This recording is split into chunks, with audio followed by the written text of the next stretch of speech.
युद्ध की आग में दुनिया का एक बड़ा भूभाग जलने जा रहा है। यूक्रेन युद्ध की ज्वाला में कई देश भस्म होने वाले हैं। जेलेंस्की और उनके रक्षा मंत्री रुस्तम जो कुछ कर रहे हैं उससे तीसरे विश्व विनाश के शोले भड़कने का खतरा बहुत बढ़ गया है। असल में जेलेंस्की अपनी पराजय टालने के लिए अमेरिका समेत पूरे नेटो को युद्ध में खींचना चाहते हैं। इसके लिए न सिर्फ उन्होंने मुकम्मल प्लान बना लिया है बल्कि उस खतरनाक प्लान को एक्टिवेट भी कर दिया है।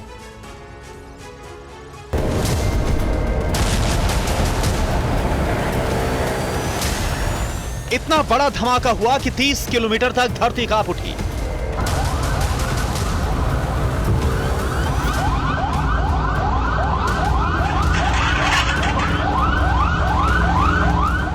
जिस वक्त लोग सो रहे थे उस वक्त आसमान से मिसाइल गिरी, बहुत बड़ा ब्लास्ट हुआ।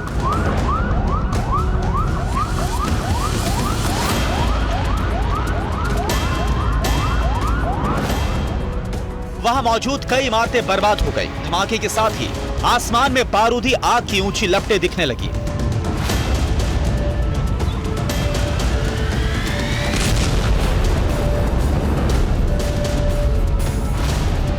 यह हमला उज़्बेकिस्तान की राजधानी ताशकंद में हुआ।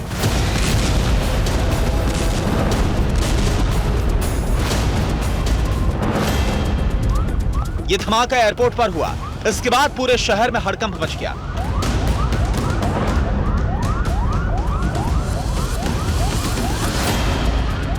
इस ब्लास्ट में एक शख्स की मौत हो गई जबकि करीब 200 लोग घायल हो गए। घायलों में कई की हालत गंभीर है। इसका मतलब यह कि मरने वालों की संख्या बढ़ सकती है।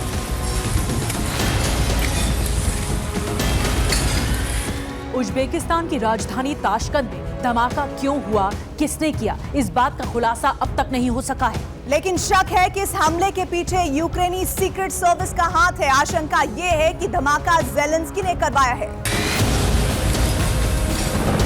यूक्रेन पर यह शक इसलिए गहरा गया है क्योंकि उज़्बेकिस्तान रूस का सहयोगी देश है।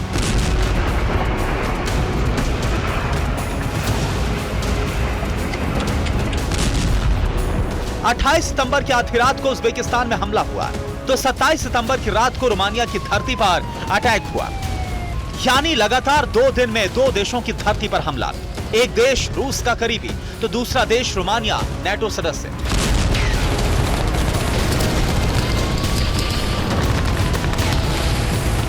उज़्बेकिस्तान और रोमानिया की धरती पर हुए धमाकों के पीछे यूक्रेन की साजिश बताई जा रही है। इन हमलों के पीछे जेलेंस्की का बहुत ही खतरनाक प्लान है। अगर ये प्लान सफल हुआ तो बहुत बड़ा विनाश हो जाएगा। दावा किया जा रहा है कि जेलेंस्की ने उस प्लान को एक्टिवेट कर दिया है जिससे यूक्रेन युद्ध का विस्तार हो जाएगा।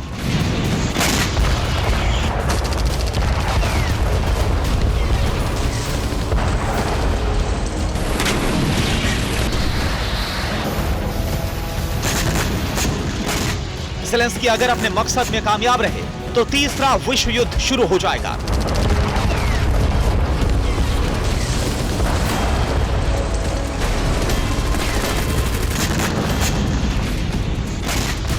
असल में रूसी हमलों से यूक्रेन पस्त होता जा रहा है। इस वक्त यूक्रेनी फोर्स हार के कगार पर खड़ी है।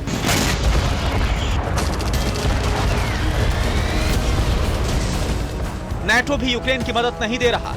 ऐसे में जेलेंस्की हार या सरेंडर से बचने के लिए बहुत ही खतरनाक रणनीति पर काम कर रहे हैं। संभव है कि उज़्बेकिस्तान और रोमानिया की धरती पर हुए धमाके उनकी इसी सीक्रेट रणनीति का हिस्सा हो।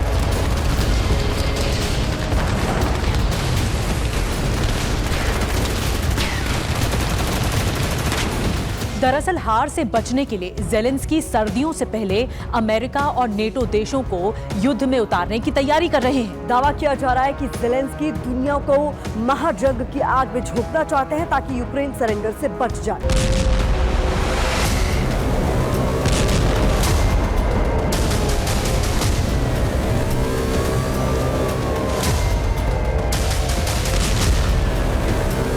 कहा जा रहा है कि यूक्रेन नेटो देश रोमानिया की धरती पर हमले इसलिए कर रहा है ताकि हमले का शक रूस पर जाए और नेटो रूस के खिलाफ जंग छेड़ दे।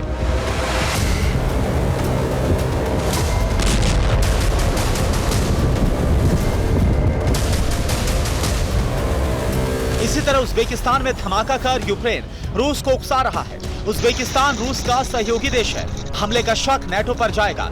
ऐसे में रूस नेटो के खिलाफ महासंग्राम शुरू कर सकता है।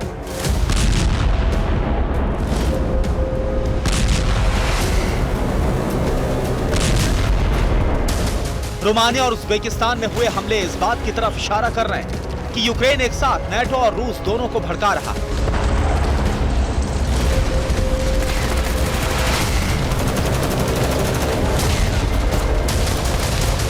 तीसरा विश्व युद्ध जल्द शुरू हो, इसलिए ज़ेलेंस्की और उनके वॉर कमांडर्स हर एक प्लानिंग पर काम कर रहे हैं। यूक्रेनी राष्ट्रपति ज़ेलेंस्की ने G7 देशों को एक चिट्ठी लिखी है। इसमें उन्होंने G7 देशों से बहुत ही खतरनाक डिमांड की है।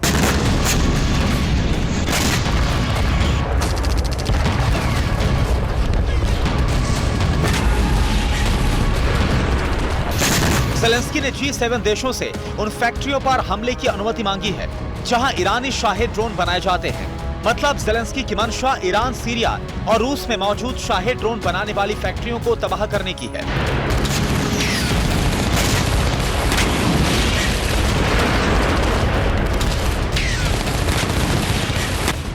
ज़ेलेंस्की को अगर इजाजत मिली, अगर ईरान, सीरिया और रूस में यूक्रेन ने हमले किए तो जंग की आग एक साथ कई देशों में फैल जाएगी और शुरू हो जाएगा तीसरा विश्व युद्ध। और इसी के साथ ज़ेलेंस्की का मकसद भी पूरा हो जाएगा।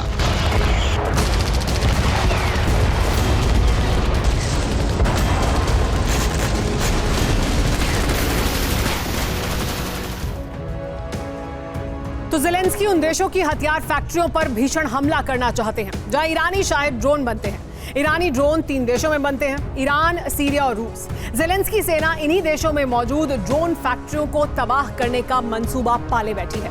ज़ेलेंस्की ने जो चिट्ठी G7 को लिखी है उसमें आरोप लगाया है कि कई पश्चिमी और यूरोपियन देशों की कंपनियां ईरानी ड्रोन बनाने के लिए पार्ट्स मुहैया करवाती हैं। ज़ेलेंस्की का यह दावा एकदम सही है। शाहिद ड्रोन बनाने के लिए ईरान को America, Switzerland, Netherland, Germany, Canada, Japan, Poland, तुर्की, Kazakhstan, Uzbekistan, Vietnam, Costa Rica, Hong Kong और यूएई कल पुर्जे बनाकर देते हैं। संभव है कि यूक्रेन ने उज्बेकिस्तान पर इसलिए बड़ा हमला किया हो। सवाल यह भी है कि ईरानी ड्रोन का इस्तेमाल कौन कौन से देश करते हैं। जवाब है ईरान, रूस और यमन के हूती विद्रोही।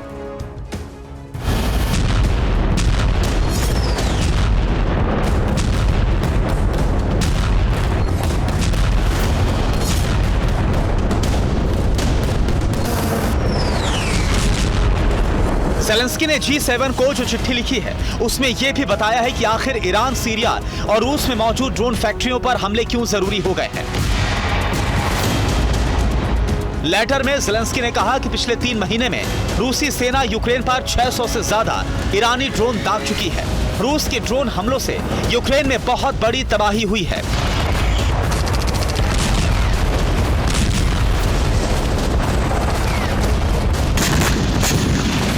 यही वजह है कि ज़ेलेंस्की शाहिद ड्रोन बनाने वाली फैक्ट्रियों को चलाना चाहते हैं। ज़ेलेंस्की ने कहा कि अब वक्त आ गया है जब ईरान, सीरिया और रूस में मौजूद शाहिद ड्रोन बनाने वाली फैक्ट्रियों को तबाह कर दिया जाए। ऐसा करने पर ही यूक्रेन का वजूद बच सकता है।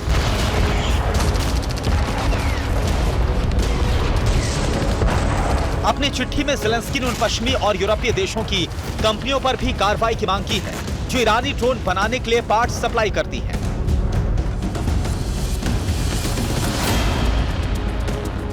ज़ेलेंस्की की इस चिट्ठी के बाद अमेरिका ने ईरान, हांगकांग, यूएई और तुर्की की उन कंपनियों पर बैन लगा दिया जो ईरानी ड्रोन बनाने के लिए पार्ट्स सप्लाई कर रही थी।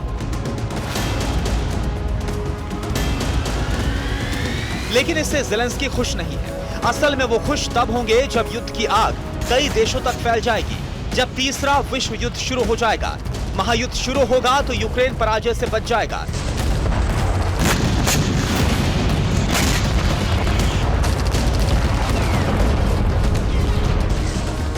दावा किया जा रहा है कि ज़ेलेंस्की का यही सीक्रेट और खतरनाक प्लान है।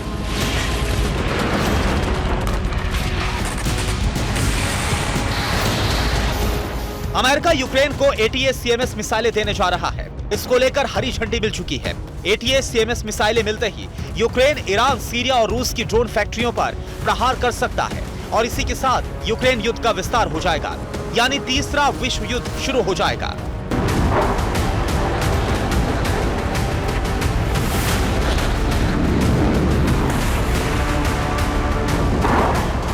ज़ेलेंस्की के खतरनाक प्लान का खुलासा हुआ तो रूस ने घोषणा कर दी कि अब कीव पर परमाणु हमला न सिर्फ जरूरी है बल्कि मजबूरी भी है।